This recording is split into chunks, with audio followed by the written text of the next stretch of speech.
Pahayag kaayo. Ano akong journey today? Bani ko ninyo sa akong journey. Naapay mga umaabot na journey. Nakaloyan sa Ginoo. Ubanan tanya og apil. Nangulam og kalaha Wala may kalaha. sa silingan. Mura matag nas bukid ani ah. Wala may kalaha. Para sa atong gisugdan nga journey. Naatay journey nga galakaton. Uban ang Uban ang kalaha. presensya sa Ginoo nga atong ubanan. Kalaha dai dili. Yes, uban ang kalaha. Salamat dahil kay Lisel. Les, salamat sa pagpahulam sa kalaha. Uban sa akong mga pag-ampo, i-bless po ka ni Papa God. Ubanay ko ninyo sa akong start of my journey. Nag-ulan pero nanghulam ko kalaha.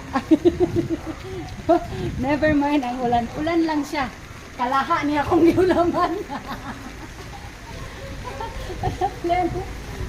Ulan lang siya. Ano na siya ka ng blessing. Ang ulan, blessing na siya.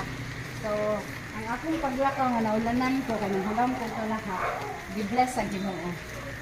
So, di na ito kahadlokan ang ulan. So, ang ulan, dito nas kalangitan. Blessings na siya. So, mo man ako